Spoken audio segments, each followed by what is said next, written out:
Pada suatu pagi mereka melewati padang rumput yang sunyi.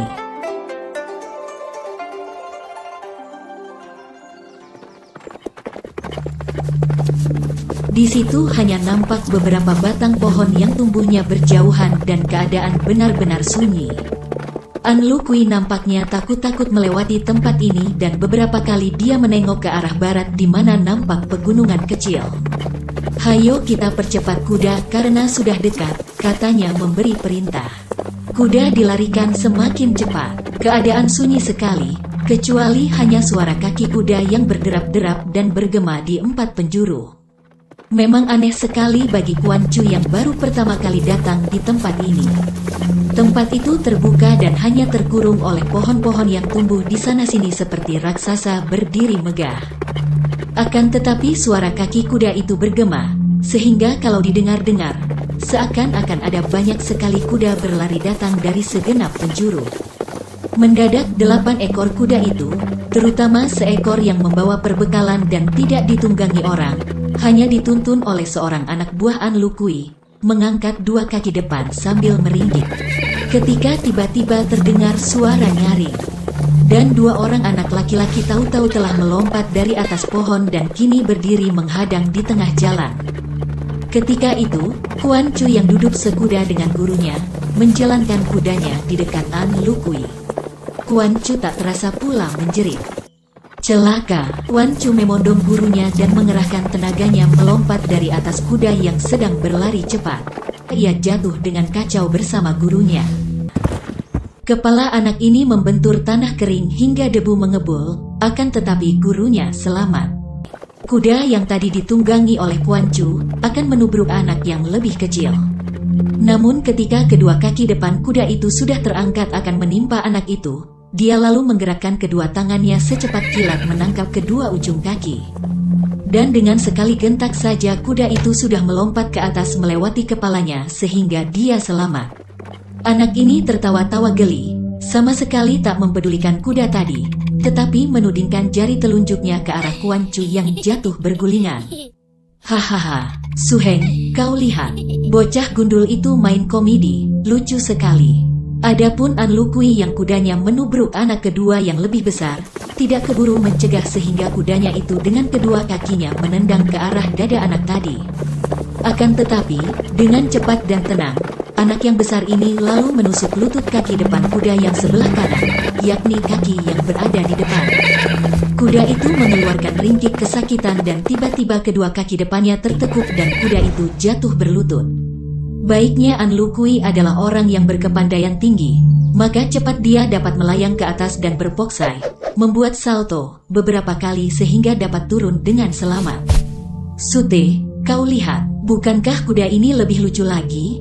Datang-datang dia malah berlutut dan memberi hormat kepadaku." An Lukui adalah seorang yang sudah lama merantau di dunia Kang Ou.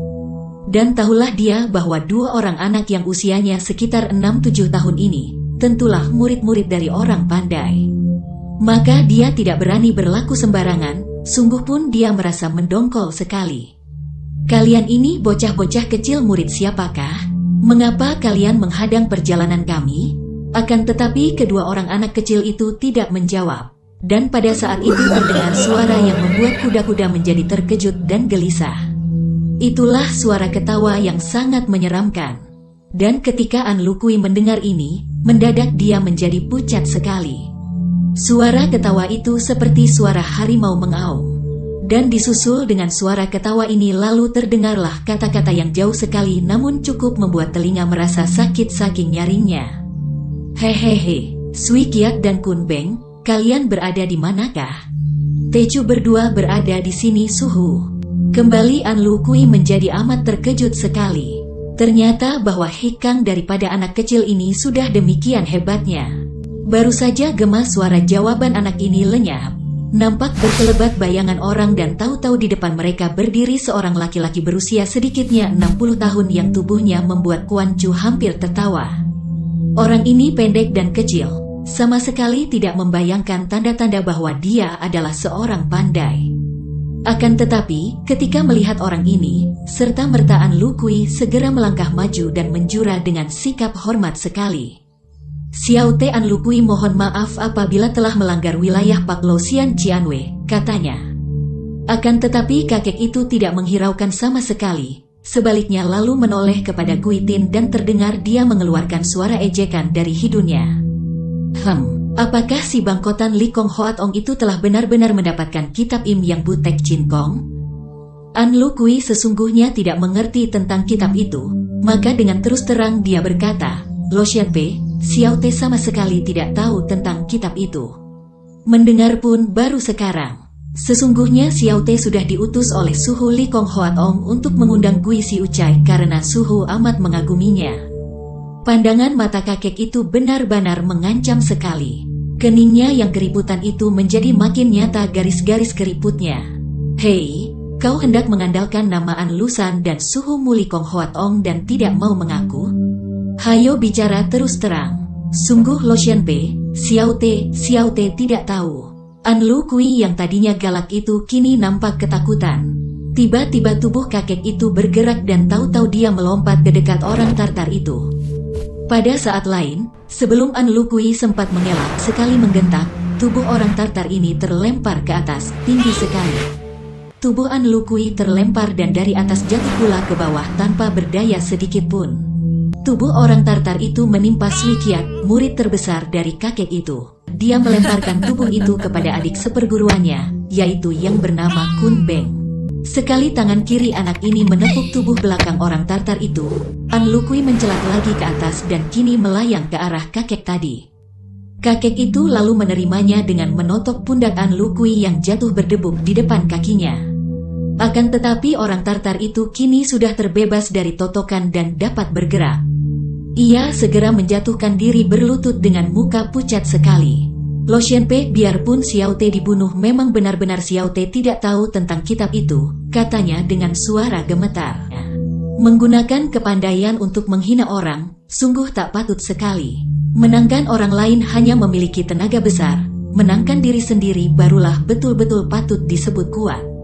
Hus, Kuan Chu, gurunya mencegah dan memandang khawatir. Kakek itu cepat menengok, ketika melihat Kuan Chu, nampak kekaguman membayang di dalam sinar matanya. Hei kau murid Gui Si Ucai, tidak patut, tidak patut. Suhu, segala kutu buku macam ini apa gunanya? Biarlah Tecu menghajar sedikit adat padanya, berkata Kun Beng dengan marah, akan tetapi Sui Qiat mencegahnya. Kalau kau sudah katakan dia kutu buku, untuk apa melawan segala kutu buku Sute? Tulang-tulangnya terlalu lemah, jangan-jangan dia akan mati dalam tanganmu. Diamlah kalian berdua, kulihat ada apa-apanya dalam diri anak ini. Kakek ini kemudian berpaling kepada An Lukui. Biarlah, memandang ucapan anak ini aku percaya padamu. Pergilah.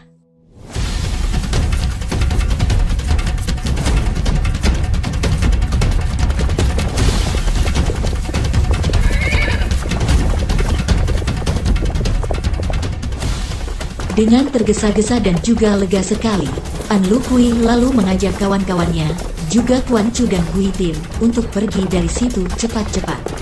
Ketika mereka telah membalapkan kuda dan pergi jauh, sehingga kakek dan dua orang muridnya tidak nampak lagi, tiba-tiba terdengar suara kakek itu.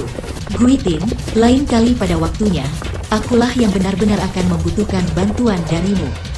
Selamat jalan.